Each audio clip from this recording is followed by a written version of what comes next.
성부와 성자와 성령의 이름으로 아멘. 오늘 성령론에서 이제 앞으로 한 두세 강좌만 하고 끝날 텐데요. 한정이 없어요. 성령론에 대해서. 그래서 시작 기도를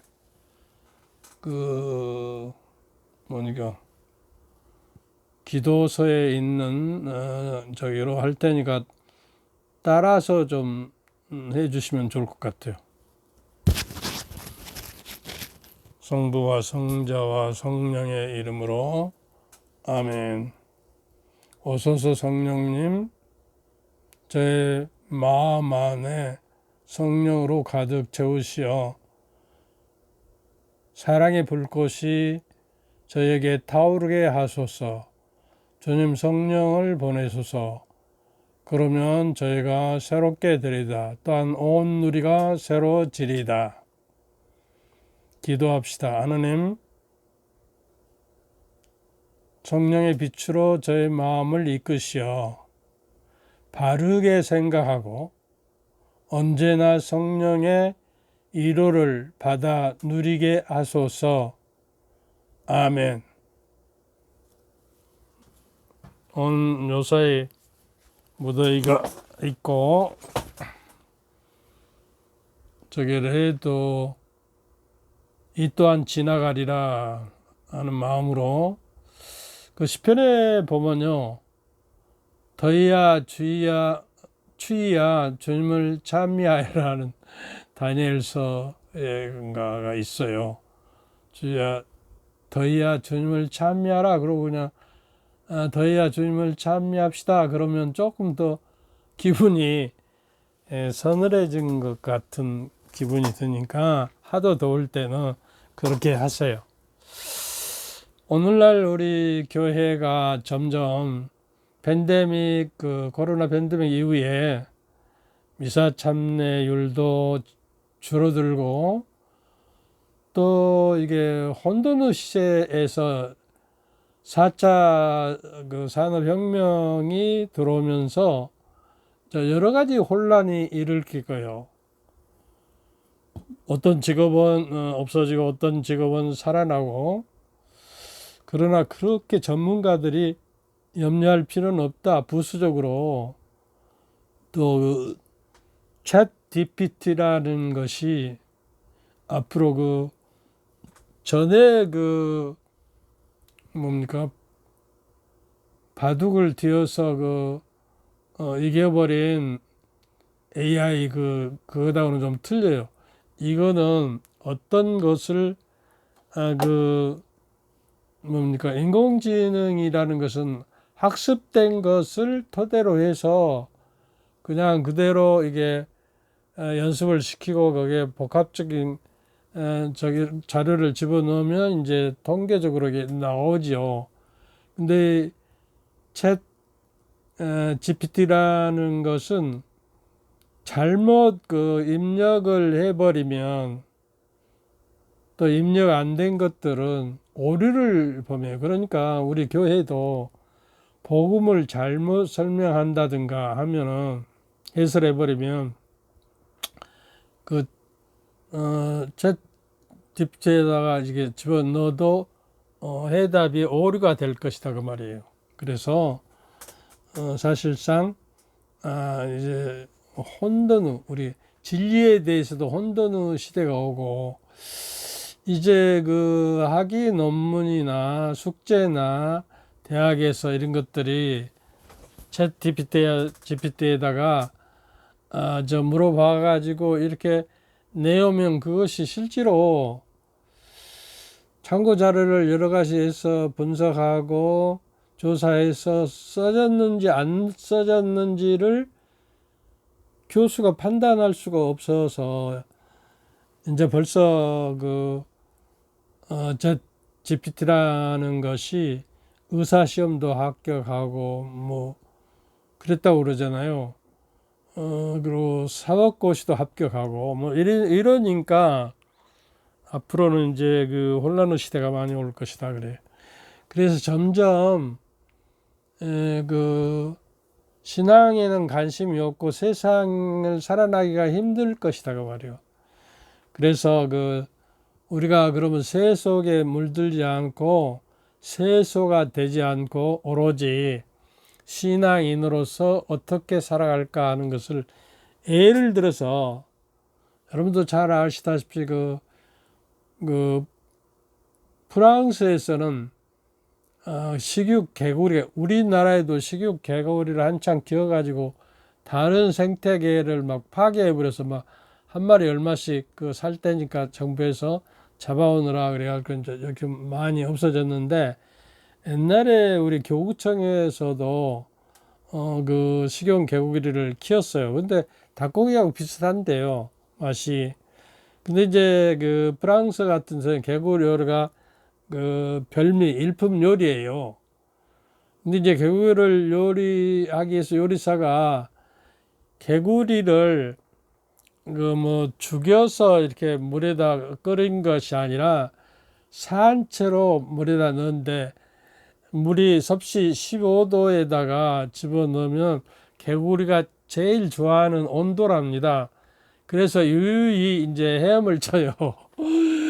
그러면 살살 온도를 올려요. 15도에서 이제 12도, 13도. 그러면 개구리가 이렇게 잘 몰라요. 거기에 이제 빠져가지고 혼미 상태에 빠져서. 그리고 이제 20도, 이렇게 35도. 그래도 이제 면역이 돼서 중독이 돼서 몰라요, 개구리가. 그래서 이제 유유히 헤엄치다가 온도가 이제 45도로 올라가면 의식을 잃고 질식사야 하죠. 그러면 이제 끓여가지고 이제 요리를 한다고 그래요. 근데 여기서 우리가 이제 한번 생각해 볼 것은, 우리도 이 새 속에 살기 때문에 이 삼구라고 해서 이제 옛날 교리에 육신, 세속, 육신, 마귀 이렇게 세 가지가 삼구, 아주 원수다. 이제 세 가지 원수가 있다, 우리 신앙인들에게. 세속, 육신, 마귀, 악마를 우리가 대적하고 살아야 하는데, 우리가 새 속에 개구리처럼 물들어 가지고 새 속에 빠져서 15도에서부터 이렇게 하면 적응이 돼 갖고 점점 이렇게 온도가 올라가서, 우리가 새 속에 빠져서 지금 온도가 얼마나 올라간지 몰라서 결국에 새 속에 빠지면 질식사에서, 영혼이 질식사에서 죽게 돼 있죠. 이 개구리 예를 들어서. 그래서 이제 처음부터 45도에다가 개구리를 집어넣으면 튀쳐나오고 그냥 야단 법석이죠. 그런데 악마의 술법이 그래요. 악마의 술법이, 악마도 옛날에는 천사였기 때문에 루치페르 이제 아느님과 자기도 같아져야 한다고 이제 반기를 들어서 이제 악마가 되었다고 그러죠. 그런데 이제 마치 악마가 이 개구리를 프랑스 요리사가 요리하듯이 우리도 새 속에 적당한 저기에서 새 속에 배부르고 따뜻하고 안락을 누리고 세소가 되고 쾌락에 빠지고 이런 저계로 해서 편안하게 해줘요. 그 다음에 점점 온도를 올려서 새 속에 빠져서 질식사하도록 만들거든요. 아주 마치 천사와 같이 변신을 해서 우리에게 나타나서 천사처럼 우리를 잘 알아요. 그래서 우리가 악마의 속임수에 쉽게 넘어가게 돼 있다 그 말이에요. 그러니까 새 속에 이제 권세와 권력과 어둠의 세계가 하늘의 악한 영들을 위해서, 에베소서 6장 10절에 보면 우리가 하느님의 완전한 무기로, 영적 무기로 이제 대적하도록 준비를 해라 그래요. 그래서 여러분 이제 그 에베소 6장을 읽어보면 여기서 이제 다 이야기하기가 힘드니까 뭐 진리로 허리를 띠를 묶고 의로움의 갑옷을 입고 신발에 복음을 선포하게 한 희망의 신발을 신고 구원의 투구를 쓰고 활을 잡고 그 마귀가 악마가 쏘는 저기를 그 방패로 믿음의 방패로 끌 수가 있습니다. 그리고 성령의 칼을 받아지십시오. 전쟁에서 가장 중요한 방어 정책 또 공격하기 위해서 뭐가 칼이 있어야 하잖아요. 성령의 칼. 근데 성령의 칼은 그 에베소 6장 17절에 보면 성령의 칼은 하나님의 말씀입니다. 그래요. 그리고 히브리서 4장 12절에 보면 하나님의 말씀은 마치 쌍날칼과 같다. 이리 쳐도 좋고 저리도 쳤고 하나님의 말씀은 칼이에요. 악마를 쳐 이기는 성령의 칼. 그래서 우리가 성령의 힘으로 악마를 이겨낼 수 있다는 뜻이고 또 하느님의 말씀은 성령의 감도로 성령의 감도하심으로 쓰여졌기 때문에 성령의 칼이 되는 거예요. 그래서 예수님께서 지난번에도 이야기했지만 마태복음 4장에 보면 그 예수님이 광야로 성령에 의해서 끌려가세요. 그래 거기서 40일 동안 유혹을 받으시고 또 탄생하실 때도 어때요? 성령의 힘으로 마리아에게 그 잉태되게 만들잖아요. 그리고 죽으셨을 때 성령의 힘으로 살아나도록 하십니다. 우리 그 미사 때에 그 성변화 시킬 때 성부와 성령의 힘으로 이 예물을 거룩하게 하시오 그렇거든요. 성령의 힘으로. 그래서 이제 그 성령은 바로 영혼의 내 영혼에 이제 성령의 능력과 역사심과 그 에너지가 내 영혼에 스며들어야 해요. 그래서 내가 성령 안에 머물러 있어야. 우리가 성화된다고 하잖아요. 성스럽게 거룩화된다는 것은 성령의 작용을 통해서만 가능해요. 그러니까 아무리 인간이 노력하고 공로를 세워도 우리가 거룩한 사람으로 될 수가 없어요. 그래서 우리를 이제 하나님께서 우리를 창조하시고 우리를 뽑아서 그리스도인이 되게 하신 이유는 그 에베소서 1장 4절, 5절, 6절에 보면은 천지 창조 이전에 그리스도를 통하여 이미 우리를 뽑으셨다는 것이에요. 그럼 뭐 하기 위해서? 그 다음 9절에 나와요. 흠없고 거룩하게 되도록 우리를 창조 이전에 이제 애정론에 들어가면 복잡해집니다. 그 프로테스탄 교회는 애정론을 부르짖는 한 번 선택되면 절대로 이제 멸망하지 않고 구원된다는 이런 의식이 있어갖고 애정론을 잘못 저기 하면 안 돼요.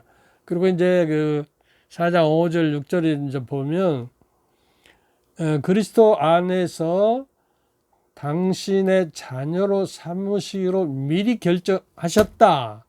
그럼 무엇 때문에 그렇게 그리스도 안에서 우리를 당신의 자녀로 부르시기로 작정하셨나 하면 이제 앞에서는 흠없고 거룩한 사람이 되기 위해서인데 그리스도를 통해서 우리에게 거저 주신 은총이 우리 안에서 그 영광으로 드러나기 위해서. 그러니까 우리가 크리스찬이 되는 것은 흠없고 거룩한 사람이 될 뿐만 아니라 하나님의 영광을 위해서 존재하는 존재예요. 내 삶의 무게와 일상에서 발생하는 모든 일과 사건들을 하나님의 영광을 위해서 드려야 성령이 내 안에 작용을 하게 된다는 것입니다. 우리의 신자들에게 오늘날 문제가 되는 것은 이제 세소가 되고 있다는 것이에요. 개구리 신세가 되고 있지 않나. 여러분 한번 반성해 보세요. 여러분은 지금 두 다리를 걸치고 있잖아요. 세속과 그 하나님의 나라에. 그러면 어느 쪽으로 많이 기울어졌나요? 좀 세속에 많이 한 다리가 기울어 좀 빠져서 넘어져서 세속에서 그냥 익사해서 죽죠. 그래서 이제 개구리 신세가 되는 것이 아닌가.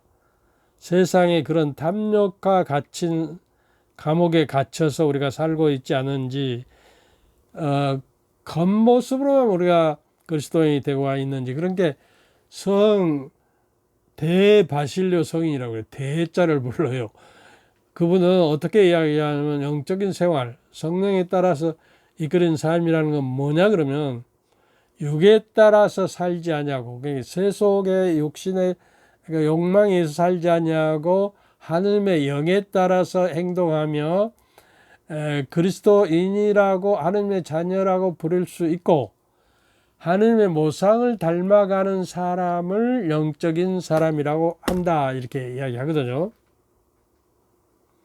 그리고 눈이 맑고 밝아야 사물을 제대로 보듯이 우리 영혼이 회개에 대해서 정화되어 깨끗하게 흠없이 깨끗한 영혼이 되어야 우리가 이제 그 주님께서 우리 안에 머무르시고 성령께서 우리 안에 역사하시고 이끄심을 받아서 우리가 그리스도인으로 그 에너지를 받아서 살아간다는 이야기예요.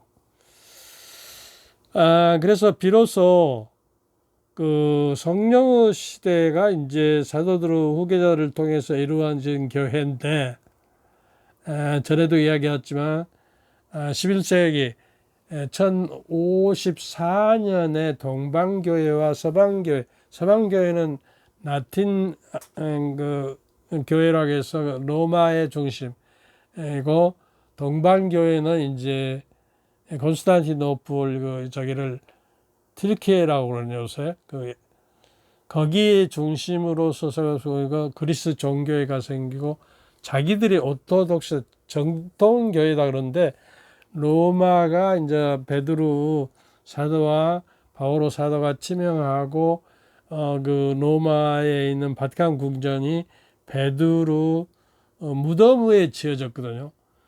근데 그냥 어렵게 그 몇 년 전에 예약을 해가지고 거기 베드로의 무덤 위에서 제가 미사를 주례하면서 그 미사 드린 경험도 있어요.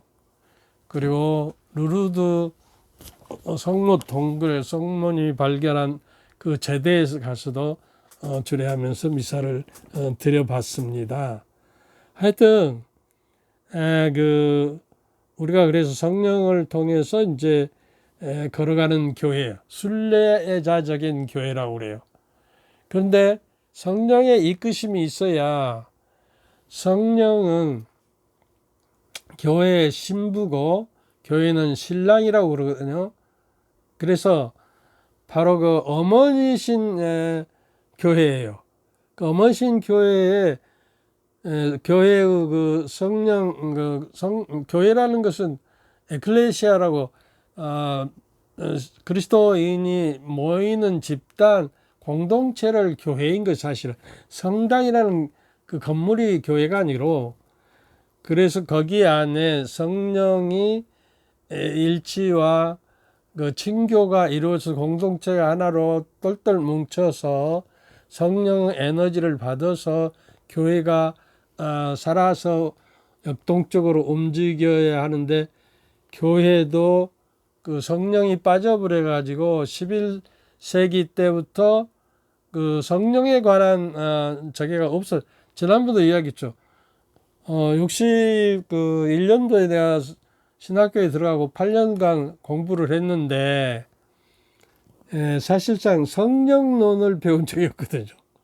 바티칸 제2차 공회 이후에야 이제 교회론과 사모 헌장에 이제 성령이 들어갑니다. 참 이렇게 캄캄한 어두운 저기를 거의 그 1000년, 900년 가까이를 우리가 지냈단 말이에요. 그래서 그 원통하기 짝이 없어요. 그러니까 교회가 이제 어쨌어요? 교회가 비로소 이제 이러면 안 되겠다 해가지고 지금 신호달리 따스라게 해갖고 함께 걸어갑시다. 협의 공동체. 그냥 시시콜콜 노마에서 그냥 이렇게 지시한 것만 따르고 그것만 바라볼 거 있고, 주교님이 3법을 가지고 있거든요. 행정, 사법, 또 뭐죠? 행정과 사법과 또 세 가지 뭐죠?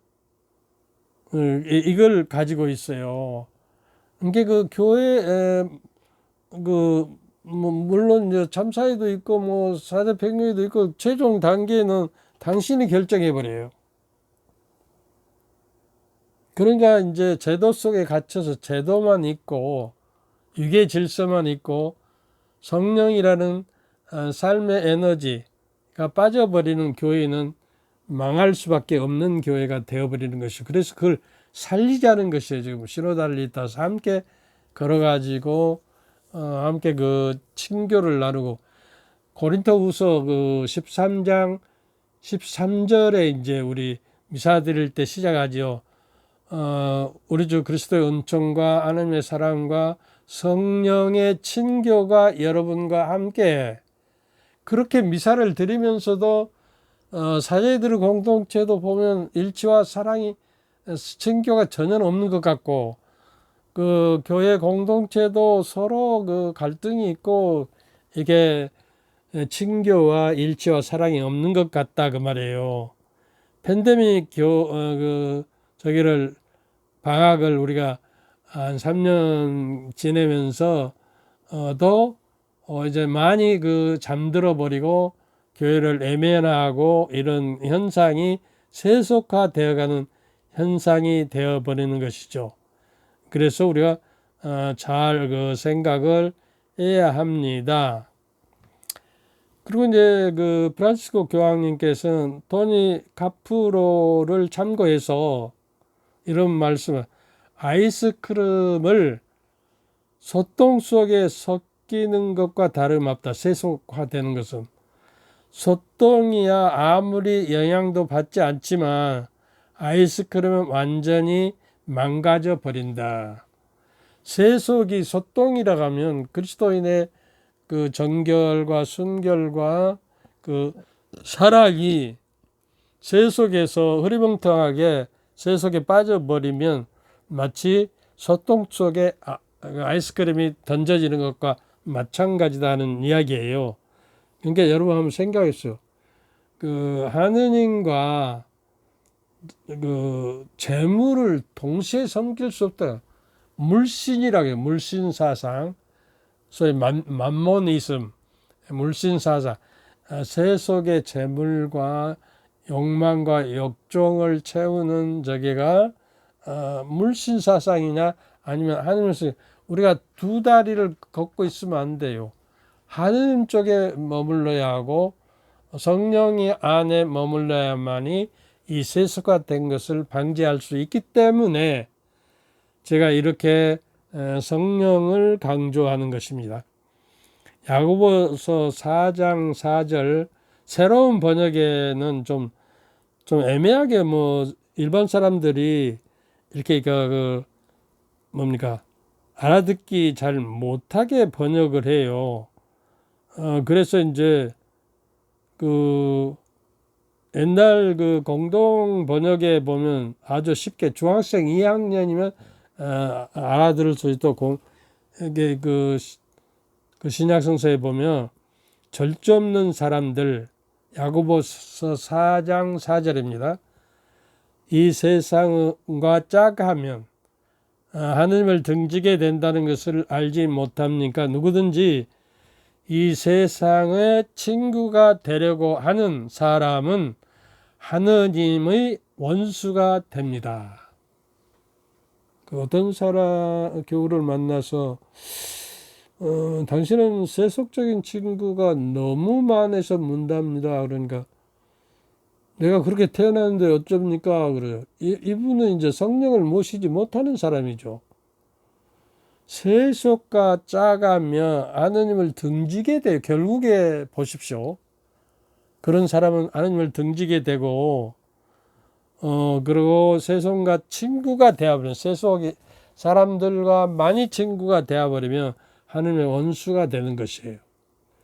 세속과 타협하지 말고 하느님의 말씀과 성령의 이끄심을 받아서, 성령의 감도를 받아서 살아가는 사람이 돼요. 그래서 이제 다음 시간에는, 그 다음 시간에는 성령을 감도를 받으면, 성령의 인도하심을, 역사하심을 받으려면 어떻게 해야 하는가를 이제 저기 하고, 그 다음에는 성령으로 받은 것인지 아닌 것을 어떻게 식별할 수 있는가에 대해서 하고 이제 강의를 끝날까 해요. 아주 일하기 강의예요. 이렇게 길어져 여러분들. 그래서 내가 성령 없이는 뭐죠? 일본말로 안고 없는 빵이라고, 그 파쇼가 없는 빵은 어째요? 그리고 그 김 빠진 맥주처럼 그런 거예요. 그러니까 우리가 김 빠진 맥주를 그 마시면 맛이 없듯이 하느님께 그 맛들이고, 하느님 말씀에 맛들이고, 성령에 맛들여서 성령의 이끄심을 받지 않고는 김 빠진 맥주고 안고 없는 빵이다 그 말이에요. 그래서 대바실료 성령론에서 아까 이야기했죠. 육체를 따라 살지 않고 하느님의 성령의 인도하심을 따라 행한다. 내가 행동을 행할 때 먼저 성령께 기도하고 성령의 이끄심을 저게 하도록 일을 하기 전에 바치는 기도가 아까 내가 처음에 시작할 때 따라 같이 하자고 하는 기도예요. 그 기도서에 보면 나와요. 그러니까 우리가 하느님의 자녀라고 다른 사람이 부르고 어쩐지 저 사람은 달라. 우리하고는 좀 달라. 무엇인가 좀 거룩한 사람으로 보는 그 품위가 있어. 이렇게 보여져야 해요. 그리스도인이라고 하느님의 자녀라고 불리고 하느님의 모상, 그리스도의 모상을 닮아가야 영적인 사람이 된다. 우리가 신앙생활을 한다는 것은 육화된 그리스도를 사람들이 보고 만지고 당신이 그 인간의 말씀으로 세상을 창조하신 그 말씀이 육화돼서 사람이 돼서 사람의 말로 인간에게 말을 하고 역사하시고 기도와 기적과 여러 가지를 일으켰던 것들을 우리가 본받으려면 하나님의 말씀을 하라 해요. 당신께서 말씀이신 창조하신 말씀이 그 창조의 원인자가 하나님의 말씀이란 말이에요. 근데 그 말씀이 육화돼서 그 말씀으로 만드신 세상의 질서와 또 우리 크리스천 됨에 갈 길을, 나는 길이요 진리요 생명이라고 하는 길을 더듬어서 찾아가려면 하나님의 말씀의 빛으로 당신의 말씀은 내 발을 비추는 등불이 엄지다. 그리고 시편 119장에서 이야기하거든요. 그리고 하나님의 말씀은 나는 희망을 가지고 밤새껏 당신을 묵상하고 싶어서 깨어 있습니다. 뭐 이런 그 열정과 성령의 불로 우리가 그 불꽃이 내가 세상에 온 것은 평화를 주러 하지 않고 그 뭡니까 갈등을 주러 왔대요. 불화를 일으키러 왔다고. 뭐죠? 하여튼 이 불을 지르러 왔다고 그래요. 불을 지르러 왔다. 그래서 오순절 때 보면 성령이 그 세찬 바람과 함께 불꽃 모양으로 불현 모양으로 내렸죠. 그래가지고 성령을 받아서 사도들이 각 나라 사람이 알아듣게 그 말을 하는 그런 기적을 일으켰었죠. 사실상 우리가 우리의 열정이 하는 게 가는 열정이 향주덕 믿음과 소망과 사랑이 희망이 희망을 우리가 내가 희망하는 것은 지금 내가 강의하는 것은 그 쉐넨스 추기경님이라고 성령은 우리의 희망이다는 책을 많이 참고하고 있거든요. 그래서 새로운 시대에 내 삶이 새롭게 깨어나서 새 사람으로 거듭나고 그리스도의 모습을 닮아가고 결국에는 그리스도의 모습으로 변형돼서 사람이 하느님이 신 분이 그리스도가 육화돼서 인간에게 오셔서 당신께 부르심을 받는 것은 우리가 그리스도인이 되는 것은 우리가 신화되기도 하느님화 되기 위해서 했다고 말해요. 하느님화 되기 위해서는 그리스도를 닮아가면 된다고 말이에요. 그리스도를 통해서만 가능하다. 다른 길은 없다 하는 거예요. 그래서 그 더러운 영혼이 이제 깨끗하게 정화되고 그 다음에 이제 조명이 되고 일치되는 단계가 그 영적인 그 고전적인 단계예요. 정화돼서 회개해요. 그 어쩝니까 그 세례자 요한이 와서 회개하고 세례를 받고 용서를 받으십시오. 그리고 회개의 세례를 줬죠. 근데 이제 그 사도 바울가 어디를 가니까 너가 세례를 받냐 그러니까 아니 그 회개의 세례만 받았습니다. 성령을 모르고 있었던 거예요. 근데 우리 현재 크리스찬들이 성령을 모르고 그냥 그 회개만 살랐다고 생각하는지 몰라요. 성령의 능력과 힘이 없으면 성화되지 못하고 그리스도를 닮아갈 수 없고 하느님화 되도록 내가 변형될 수가 없어요. 새롭게 거듭날 수가 없다는 사실을 우리가 확실히 알고 지나가야 하겠다는 것이. 그래서 요새 제가 가만히 생각해 보고 요새요 아침밥을 혼자 먹으면서 유튜브에 들어가면 가톨릭 성인들 그러고 치면은 모든 성인들에게서 그 기로 우리가 들을 수가 있어요. 유튜브에서 프란치스코 성인이 그랬더라고요.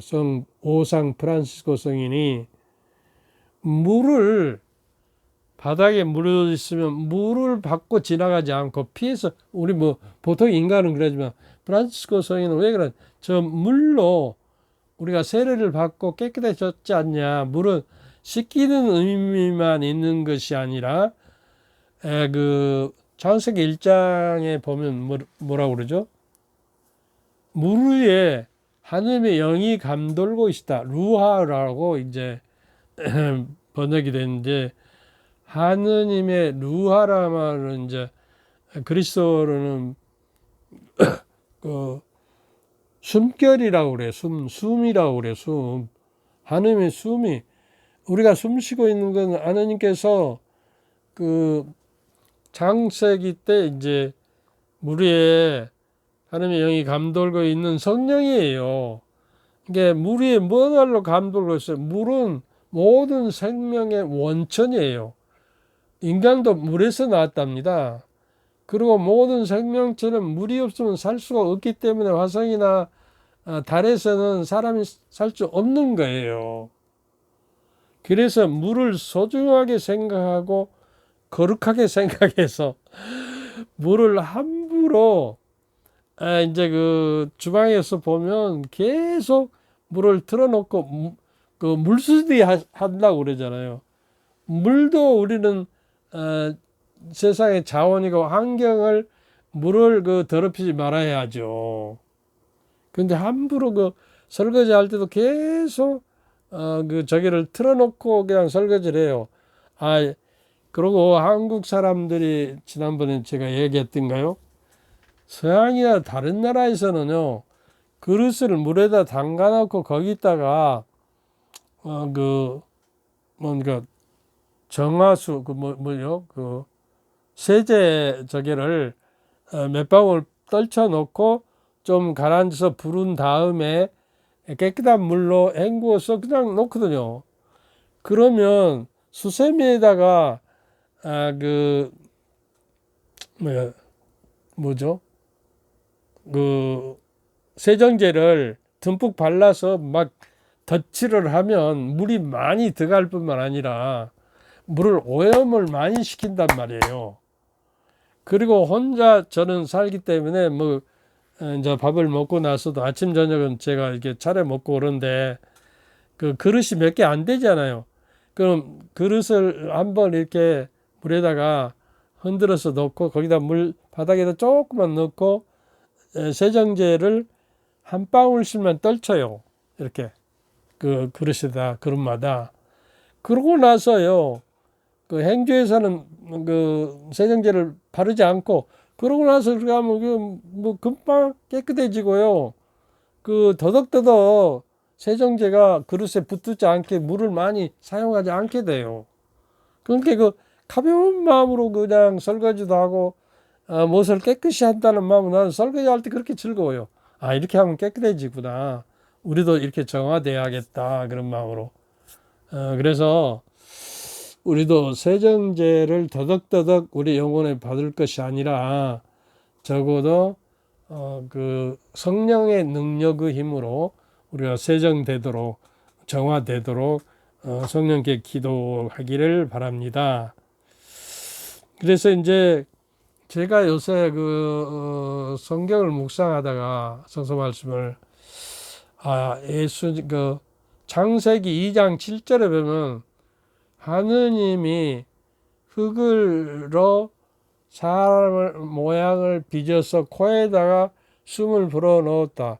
이제 그 루하흐는 숨결이고 숨이고 영이고 세찬 바람이라고 이렇게.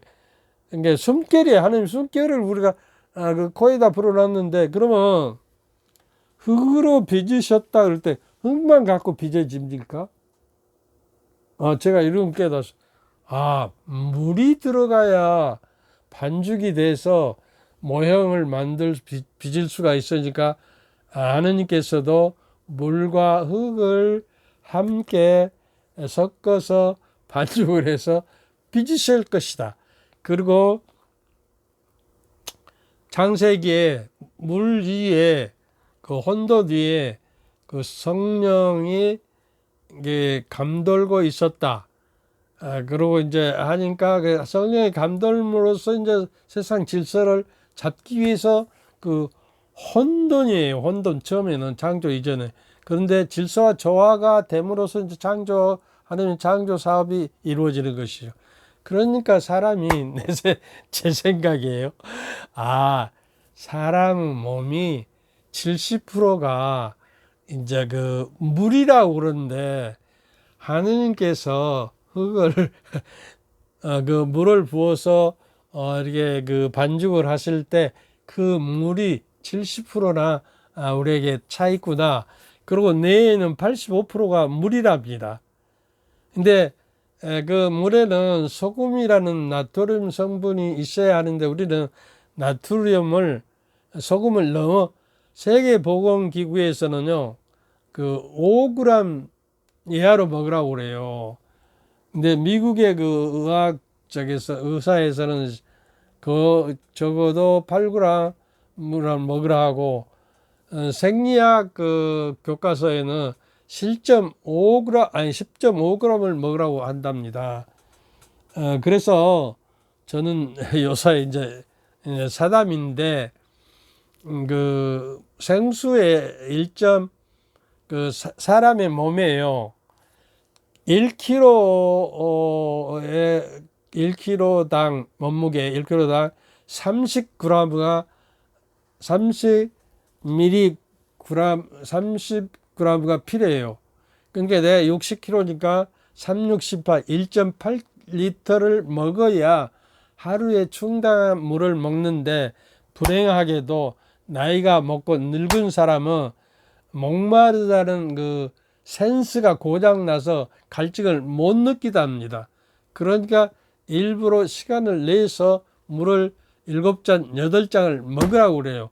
근데 저는 그 치매에 안 걸리려면 일어나서 물을 2잔, 밥 먹기 전에 30분 전에 한 잔, 또 아침밥 먹고 나서 한 잔, 또 오후에 식간에 한 잔, 또 저녁 먹기 전에서 한 잔, 저녁 먹고 한 잔, 또 자기 전에 한 잔, 그러면 8잔, 9잔이 돼요.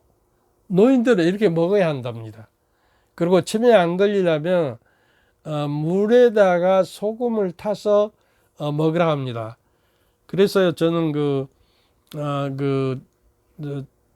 치매 예방하는 방법은 물이 최고다는 미국 누트리션 테라피 인스티튜트라고 영양적으로 치유하는 연구소예요. 거기를 졸업하는 대학을 졸업하는 사람이 쓴 책을 내가 봤는데, 그분은 이제 1.8리터의 그 생수병에다가 죽염이 가장 좋답니다. 요새 천일염을 구하려고 야단 법석인데요. 죽염은 9번을 대 속에다 집어넣고 9번을 구워요.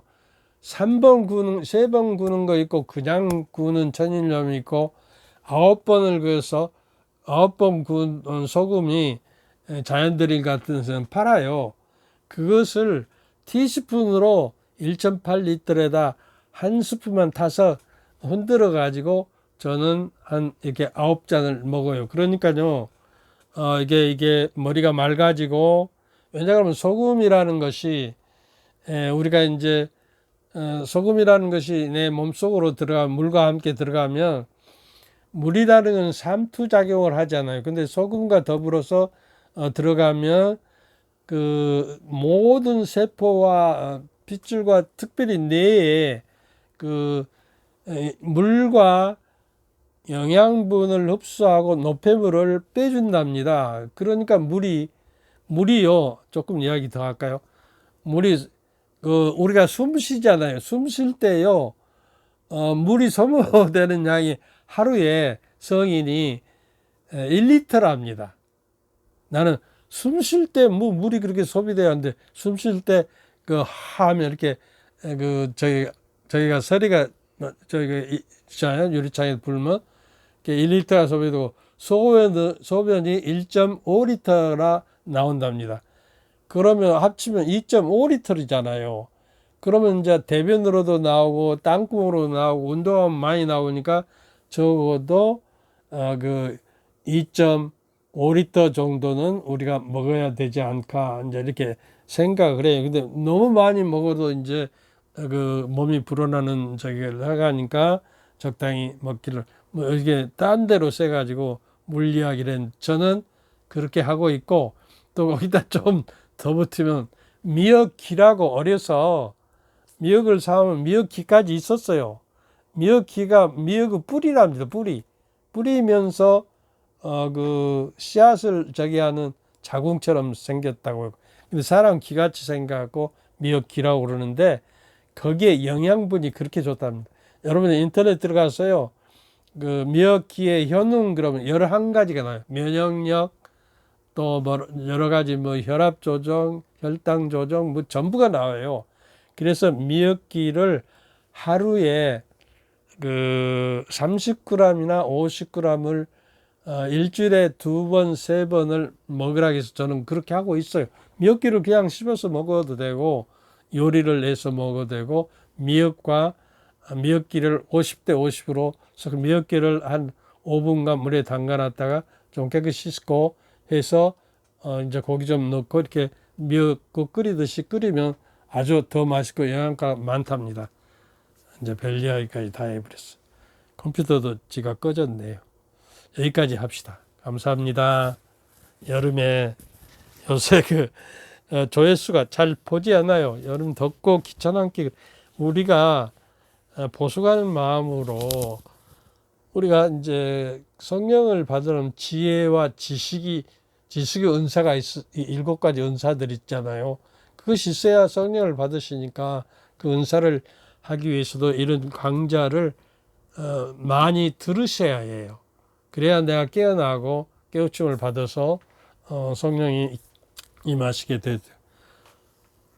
더위에 몸 조심하고요. 가을도 멀지 않았습니다. 주님께서 저희와 함께 또한 사제의 영과 함께 저등하신 천주 성부와 성자와 성령께서는 여러분과 여러분 가족 모두에게 축복을 내리시어 길이 머물게 하소서. 아멘. 감사합니다. 감사합니다. 이거 해봤자 잘 안 꺼져.